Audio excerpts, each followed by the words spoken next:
Bang! Setelah diserang oleh begitu banyak serangan yang menakutkan dan ganas, kepala boneka Bansheng dengan banyak retakannya segera meledak. Daging dan tulang pucat meletus darinya. Retakan-retak. Setelah kepalanya meledak, boneka Bansheng perlahan menegang dengan tangan di udara sebelum riak yang tidak biasa menyebar dari lehernya yang patah. Riak yang tidak biasa itu kemudian berubah menjadi tidak ada karena dengan cepat menghilang. Dengan lenyapnya energi ini, tubuh boneka Bansheng tiba-tiba menjadi tua dengan kecepatan yang dapat dilihat dengan mata telanjang. Akhirnya berubah menjadi debu yang berserakan. Cahaya keemasan melonjak saat tubuh Xiao Yan dengan cepat menyusut. Dia kembali ke ukuran aslinya dalam sekejap mata. Dia menyeka keringat dingin di dahinya dan melihat situasi di sampingnya. Dengan pengecualian Xiao Yan dan Sun Er, semua orang menderita beberapa luka. Bahkan seseorang yang sekuat Gu Qing yang telah terluka oleh serangan telapak tangan saat dia bertukar pukulan dengan boneka Bansheng. Beruntung doukinya kuat, jika tidak, dia akan mengalami cedera serius. Hal ini terlalu sulit untuk ditangani. Xiao Yan menjentikkan jarinya. Banyak pil obat ditembakkan dari cincin penyimpanannya. Itu dihentikan di depan semua orang sebelum memasuki mulut mereka. Semuanya, tolong istirahat sebentar. Aku akan berjaga-jaga. Xiao Yan berbicara dengan suara yang dalam. Tidak ada yang keberatan dengan kata-kata Xiao Yan. Semuanya menelan pil obat dan segera duduk. Mereka memanfaatkan sepenuhnya waktu ini untuk segera memasuki status pelatihan. Mereka perlu memastikan bahwa douki mereka dipertahankan pada kondisi puncak di tempat yang penuh dengan bahaya ini. Hanya dengan begitu mereka dapat mempertahankan hidup kecil mereka. Xiao Yan gegeh, apakah kita perlu campur tangan? Sun Er berjalan ke sisi Xiao Yan. Matanya yang cantik melihat ke medan pertempuran lain saat dia bertanya dengan lembut. Medan pertempuran lainnya tidak berjalan mulus. Bahkan ahli Hall of Souls dari kelompok Hun Yu hatinya hancur oleh boneka Bansheng. Dia akhirnya mati, tetapi kekuatan kelompok itu masih cukup tinggi. Dengan demikian, mereka dengan kuat mampu menekan boneka Bansheng. Dari kelihatannya, kemenangan hanyalah masalah waktu. Kelompok dari suku Phoenix Iblis Surga juga menderita beberapa luka dan kematian, tetapi mereka tidak serius dan masih dalam wilayah yang dapat diterima. Mereka juga berhasil memperlambat boneka Bansheng itu. Dibandingkan dengan mereka, dua pertempuran terakhir tampak sedikit terlalu sengsara dan intens. Keempat kelompok itu memulai perjuangan habis-habisan menghadapi kematian. Meski kekuatan mereka cukup mengesankan, tidak ada kerja sama di antara mereka. Makanya, beberapa ahli Douzun telah tewas di tangan boneka Bansheng. Keempat kelompok itu menderita korban jiwa paling parah. Tidak perlu. Yang perlu kita lakukan adalah menjaga diri kita sendiri. Mata Xiao Yan berkedip saat dia menggelengkan kepalanya. Ini bukan waktunya untuk menunjukkan kebaikan. Semua orang ini adalah pesaing. Setelah mereka menghabisi boneka Bansheng ini, orang-orang ini mungkin akan secara diam-diam menyerang mereka yang telah menjadi sekutu mereka sebelumnya. Oleh karena itu, yang terbaik adalah tidak menjadi orang yang sibuk. Jika ada kecelakaan yang terjadi dan boneka Bansheng lepas kendali, akan terlalu merepotkan untuk menghadapi dampaknya. Xiao Yan telah mendapatkan pemahaman tentang apa yang disebut boneka Bansheng ini. Meskipun boneka ini disebut Bansheng, kekuatan bertarung mereka yang sebenarnya jauh lebih rendah daripada Bansheng asli. Jika tidak mungkin kelompok Xiao Yan membunuhnya tanpa menderita korban. Sun Er mengangguk. Dia juga mengerti logikanya. Jika mereka turun tangan dan membantu sekarang, orang-orang ini mungkin akan melancarkan serangan diam-diam nanti. Ini bukan waktunya untuk berbelas kasihan. Apakah itu hati bodhisattva yang legendaris? Xiao Yan sekali lagi melihat ke medan pertempuran di sekitarnya. Setelah itu, matanya beralih ke pohon bodhisattva kuno. Sinar cahaya melingkar menyebar dari tubuh pohon ribuan kaki dari tanah. Cahaya itu dipenuhi dengan kekuatan hidup yang sangat mengejutkan. Pohon bodhisattva purba ini bahkan lebih aneh dari yang saya duga. Boneka Bansheng ini pasti Bansheng asli ketika mereka masih hidup, tetapi bahkan mereka akhirnya menjadi boneka. Bahkan mereka tidak mampu menangani pohon kuno Bodhisattva ini. Mata Xiao Yan menatap cahaya saat pikiran ini terbang melintasi hatinya. Boneka Bansheng ini bukanlah hal yang akan membuat orang pusing. Sebaliknya, hal yang paling merepotkan adalah pohon Bodhisattva kuno itu sendiri karena tidak ada yang tahu trik aneh apa yang disembunyikannya. Sepertinya kita harus lebih berhati-hati kali ini. Jika tidak, kita tidak akan mendapatkan harta karun itu dan kita mungkin akan kehilangan nyawa kita. Bang! Suara yang dalam dan teredam tiba-tiba dipancarkan dari kejauhan sementara pikiran berlama-lama di hati Xiao Yan. Ketika dia berbalik, dia secara kebetulan melihat Hun Yu yang tanpa ekspresi menghancurkan kepala leluhurnya dengan sebuah pukulan. Hun Yu menghembuskan napas dalam saat pukulannya menghancurkan kepala boneka Bansheng. Setelah itu, dia mengangkat kepalanya. Matanya menatap Xiao Yan saat senyum hangat dan ramah dengan cepat muncul di wajah awalnya tanpa ekspresi, menyebabkan Xiao Yan tersenyum dingin. Apakah orang ini melakukan tindakan mengubah wajah? Setelah kelompok Hun Yu menghabisi bonekanya, dia segera membuat kelompoknya duduk dan memulihkan douki mereka. Jelas, mereka juga kelelahan dari pertarungan besar tadi. Sekitar 10 menit setelah kelompok Hun Yu menang, pertempuran suku Phoenix Iblis Surga akhirnya selesai. Setelah membunuh sekitar 3 ahli Phoenix Iblis Surga, kepala boneka Bansheng meledak setelah membiarkan kesempatan muncul. Sialan! Ekspresi Jiu Feng suram saat dia dengan kejam menendang mayat boneka itu. Mereka telah mengorbankan 3 tetua suku Phoenix Iblis Surga yang kuat untuk menyelesaikan hal ini. Harga ini tidak bisa dianggap kecil. Jiu Feng menghirup udara dalam-dalam dan menekan amarah di hatinya. Dia sekali lagi menjadi tenang saat dia melambaikan tangannya dan menyuruh kelompoknya untuk duduk di tanah. Dia menelan pil obat dan dengan cepat mulai memulihkan doukinya. Ketiga kelompok itu telah menghabisi boneka Bansheng mereka sebelum yang lain, tetapi tidak satu pun dari mereka yang membantu 2 pertempuran yang tersisa. Sebaliknya, mereka memilih untuk mengamati dengan mata dingin di samping. Jelas, tidak satu pun dari mereka memperlakukan yang lain sebagai sekutu sejati. Seorang elit Douzun dengan paksa terbelah menjadi 2 saat semua orang dengan dingin menyaksikan dari samping. Darah berceceran dan membasahi boneka Bansheng. Pada saat yang sama, 15 ahli, yang matanya berubah sedikit merah, mengeluarkan angin kencang pada waktu yang hampir bersamaan, dan angin itu dengan kejam menghantam kepala boneka Bansheng. Bang! Terhadap sejumlah serangan seperti itu, tubuh boneka Bansheng bergetar saat kepalanya pecah. Riak dari ledakan itu menghantam selusin lebih ahli di dekatnya dan menyebabkan darah mengalir di dalam tubuh mereka. Seteguk darah segar tanpa sengaja dimuntahkan. Mereka benar-benar menderita kerugian berdarah untuk membunuh boneka Bansheng ini. Setelah pertempuran ini berakhir, pertempuran terakhir berlanjut selama beberapa menit sebelum boneka Bansheng terakhir akhirnya terbunuh. Orang-orang yang melawan boneka terakhir menggunakan metode mempertaruhkan nyawa mereka untuk melakukan serangan, mengorbankan 5 orang dalam prosesnya. Kelompok orang terakhir terbaring lemah di tanah setelah kepala boneka Bansheng diledakkan. Mereka bahkan tidak ingin menggerakkan satu jari pun. Setelah boneka Bansheng terakhir berubah menjadi debu, kelompok Xiao Yan, yang telah beristirahat untuk jangka waktu tertentu, perlahan membuka mata mereka.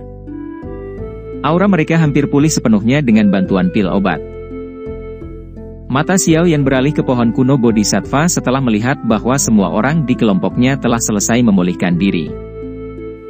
Sesaat kemudian, dia berkata, situasi selanjutnya pasti akan jauh lebih berbahaya. Oleh karena itu, saya menyarankan mereka yang kekuatannya belum mencapai bintang ke-6 dari kelas Douzun tetap di sini dan berhenti maju lebih jauh. Semua orang ragu setelah mendengar saran Xiao Yan. Mereka segera mengangguk sejak boneka Bansheng lenyap. Tidak ada yang tahu apakah ada cobaan lain yang lebih berbahaya di depan. Jika kekuatan seseorang tidak mencapai sasaran, seseorang akan mencari kematian jika ikut masuk. Ketua sekte, kalau begitu, kami akan menemani Yanran dan tetap di sini. kamu harus menemani kepala pavilion junior. Beberapa sesepuh sekte bunga saling memandang dan berbicara. Meskipun mereka sadar bahwa mereka tidak cukup diberkati untuk menikmati manfaat dari pohon kuno, mereka tetap berharap sekte bunga mendapatkan sesuatu. Saat ini, Yun Yun cukup kuat dan dia memiliki semacam hubungan dengan Xiao Yan. Jika dia menemukan kesempatan bagus, dia akan mendapatkan keuntungan tanpa akhir. Ini, kalau begitu, kamu harus berhati-hati. Yun Yun ragu-ragu sejenak sebelum mengangguk. Dia tidak memiliki harapan untuk merebut harta karun. Namun, dia akan merasa sedikit khawatir di dalam hatinya jika dia membiarkan kelompok Xiao Yan melanjutkan meskipun dia sadar bahwa Xiao Yan lebih kuat darinya. Xiao Yan mengangguk. Setelah itu, matanya tertuju pada tubuh besar pohon kuno Bodhisattva. Hati Bodhisattva sejati pasti tersembunyi di dalam. Ayo pergi. Xiao Yan dengan lembut menghembuskan napas. Pori-pori di tubuhnya menegang saat ini. Dia melambaikan tangannya dengan lembut dan memimpin untuk berdiri. Setelah itu, dia perlahan berjalan ke pohon Bodhisattva kuno. Di belakangnya, kelompok Sun Er, yang telah menunggu dengan sungguh-sungguh, mengikutinya dengan wajah muram dan waspada. Kita juga harus bergerak. Kelompok Hun Yu dan Jiu Feng tidak bisa diam setelah melihat kelompok Xiao Yan mulai mendekati pohon. Mereka tidak dapat beristirahat saat mereka melambaikan tangan dan membawa orang-orang mereka ke pohon Bodhisattva kuno. Beberapa kelompok yang terfragmentasi jauh di belakang juga mengatupkan gigi saat melihat orang mendekati pohon. Mereka dengan paksa naik dari tanah. Mereka sudah membayar mahal untuk sampai sejauh ini. Mereka tidak mau kembali dengan tangan kosong. Banyak orang yang mempercepat langkah mereka karena godaan pohon Bodhisattva purba. Saat mereka mendekati pohon Bodhisattva kuno, hati semua orang sekali lagi menjadi cemas. Tidak ada yang tahu persis trik apa yang terkandung dalam pohon kuno Bodhisattva. Ketidaktahuan inilah yang menyebabkan seseorang merasa ketakutan. Srek srek srek. Suara lembut kaki yang perlahan menekan tanah terdengar saat semua orang secara bertahap mencapai bagian bawah pohon kuno Bodhisattva. Mereka berdiri di bawah sebelum mengangkat kepala. Baru kemudian mereka menyadari betapa besarnya pohon kuno ini, yang telah bertahan selama beberapa tahun yang tidak diketahui. Saat semua orang mencapai dasar pohon Bodhisattva kuno, cahaya terang tiba-tiba muncul dari tubuh pohon yang berada ribuan kaki di atas tanah. Itu berubah menjadi pilar cerah yang membungkus kelompok Xiao Yan. Adegan tiba-tiba ini menyebabkan hati semua orang melompat. Mereka baru saja akan melepaskan douki mereka ketika mereka terkejut menemukan bahwa douki di dalam tubuh mereka telah menghilang. Swos! Pilar cahaya dengan cepat menyusut sementara semua orang merasa terkejut. Ini mengeluarkan suara, swos, saat ditarik kembali ke pohon dengan kecepatan seperti kilat. Sekelompok orang, yang telah mencapai pangkal pohon sebelumnya, telah menghilang pada saat bersamaan. Kelompok Xiao Yan secara alami termasuk di antara mereka yang telah menghilang. Nalan Yanran terus menatap ke tempat di mana kelompok itu secara aneh menghilang. Wajahnya langsung memucat.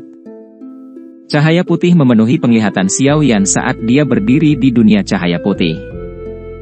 Tidak ada satu orang pun di sampingnya. Tanpa mengetahui kenapa, ingatannya samar-samar menjadi sedikit kacau. Apa yang terjadi? Xiao Yan mengerutkan kening dan bergumam pada dirinya sendiri. Sesaat kemudian, dia tiba-tiba mengangkat kepalanya. Ada cincin cahaya melingkar tak jauh darinya. Dia ragu-ragu sejenak sebelum berjalan ke ring lampu. Setelah itu, dia melangkah ke dalamnya. Meskipun Xiao Yan hanya mengambil sekejap untuk masuk ke ring cahaya, rasanya seolah-olah beberapa dekade telah berlalu. Saat dia merasa tersesat, tubuhnya tiba-tiba bergetar. Dataran berumput hijau subur menggantikan dunia putih di depan matanya. Ini adalah wilayah kuno. Xiao Yan bergumam dengan bingung saat dia menatap padang rumput yang sangat besar ini. Tempat ini membuatnya merasa familiar bahkan dengan ingatannya yang kacau. Tubuh Xiao Yan berdiri di udara. Matanya melihat sekeliling dan memperhatikan bahwa dataran itu kosong. Seluruh area dipenuhi dengan aura kesepian. Sepertinya dia satu-satunya yang ada. Mengaum. Namun, raungan yang mengguncang bumi bergema di sekitar Xiao Yan saat matanya menjelajahi tanah. Gelombang binatang berwarna darah berlari kencang di cakrawala seperti garis merah-merah. Dalam beberapa kedipan, itu muncul dalam jarak ribuan kaki darinya. Bau busuk menyengat tercium di hidungnya. Xiao Yan mengerutkan alisnya saat dia melirik binatang buas yang datang dari segala arah. Dia mengangkat tangannya dan energi menakutkan yang tak terlukiskan menciptakan fluktuasi yang merusak. Mengikuti fluktuasi ini, semua binatang buas yang memasuki radius 1000 kaki dari fluktuasi berubah menjadi debu pada saat ini, terlepas dari seberapa kuat mereka. Xiao Yan sedikit linglung saat dia menyaksikan lebih dari setengah pasang binatang menghilang. Dia segera melihat tangannya dengan heran. Kekuatan seperti itu begitu besar sehingga tidak bisa dijelaskan. Seolah-olah dunia ini bisa runtuh di bawah kemauannya jika dia menginginkannya. Ini adalah kekuatan seorang Dou Sheng. Xiao Yan bergumam pada dirinya sendiri. Sukacita liar melonjak di matanya.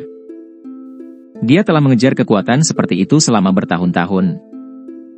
Apakah akhirnya dia memilikinya? Mengaum. Sementara Xiao Yan tenggelam dalam kekuatan yang bisa menghancurkan dunia dengan mengangkat tangannya, raungan lain yang diisi dengan kekerasan terdengar. Binatang buas yang tak terhitung jumlahnya menatapnya dengan mata merah lebar saat mereka menyerangnya. Hei. Xiao Yan dengan aneh menertawakan serangan gelombang binatang itu. Tangannya dengan kejam menekan dan jejak tangan sepanjang 100.000 kaki segera terbentuk di dataran berumput. Riak menakutkan menyebar di tanah menuju sekelilingnya dalam bentuk melingkar. Tidak ada dalam gelombang binatang buas yang bisa mengeluarkan teriakan yang menyedihkan. Saat mereka menyentuh fluktuasi ini, mereka berubah menjadi debu. Sejumlah binatang buas yang tak terbayangkan di dataran berumput di bawah ini benar-benar dimusnahkan saat telapak tangan jatuh. Kekuatan semacam ini menyebabkan seseorang merasakan ketakutan yang berasal dari dalam hatinya. Emosi yang tidak biasa muncul dari dalam hati Xiao Yan saat dia melihat jejak tangan sepanjang 100.000 kaki muncul di tanah.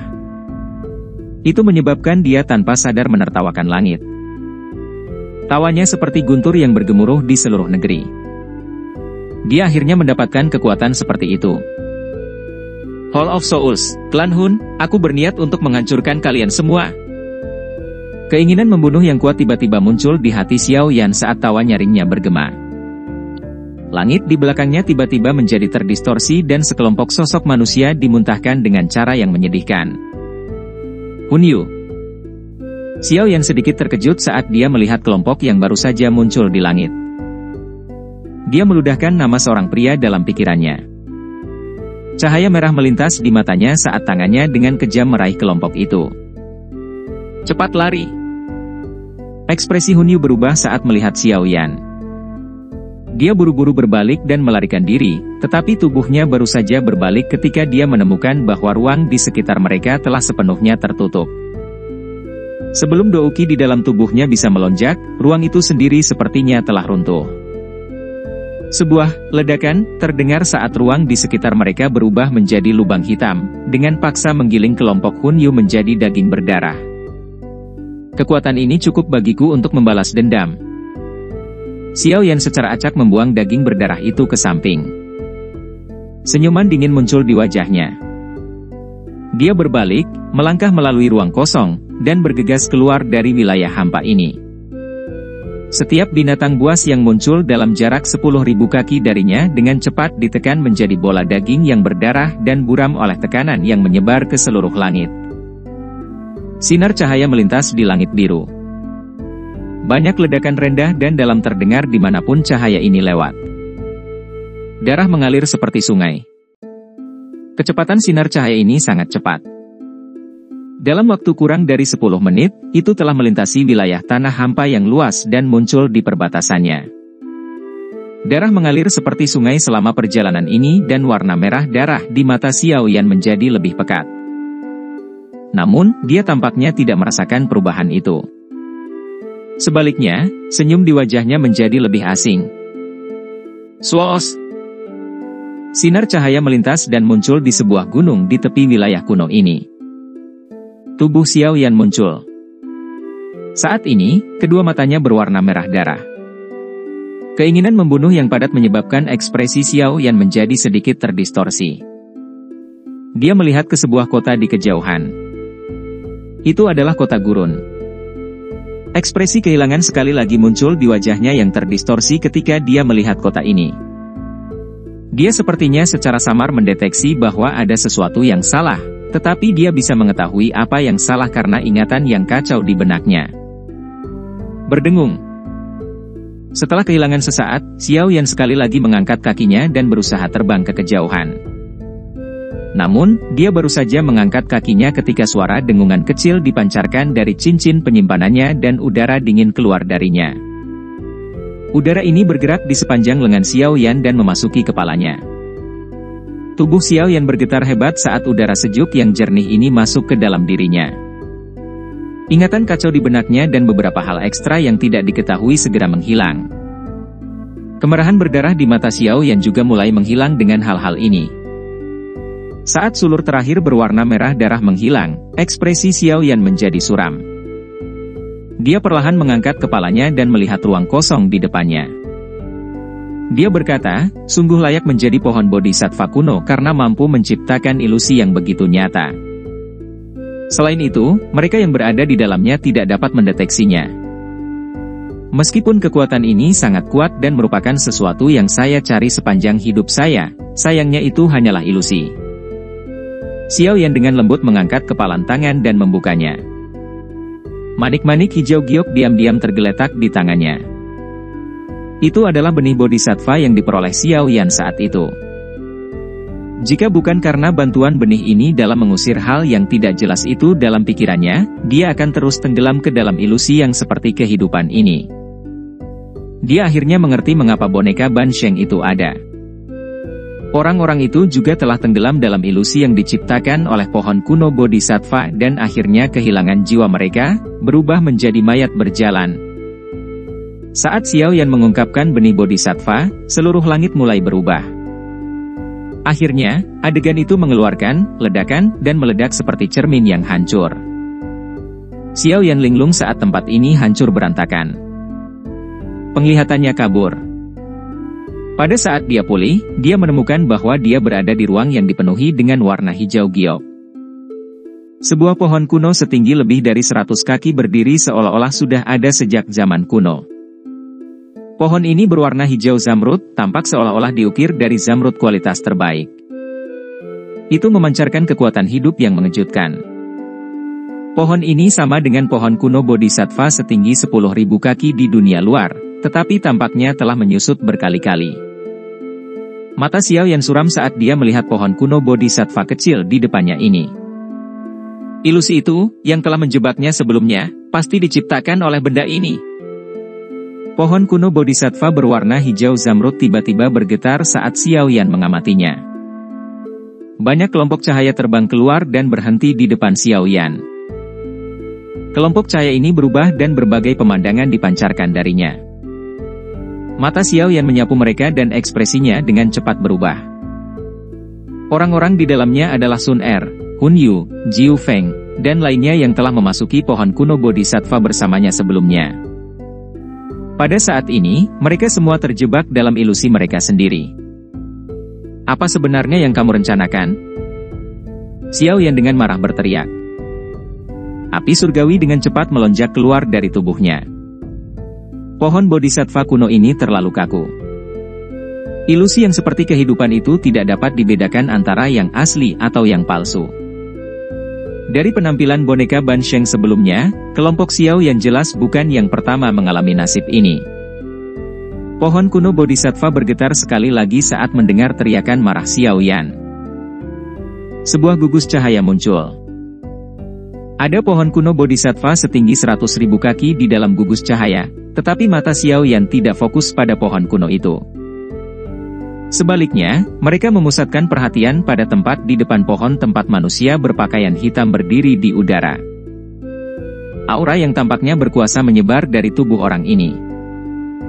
Di bawah aura ini, bahkan pohon kuno Bodhisattva setinggi 100.000 kaki tampak cukup kecil.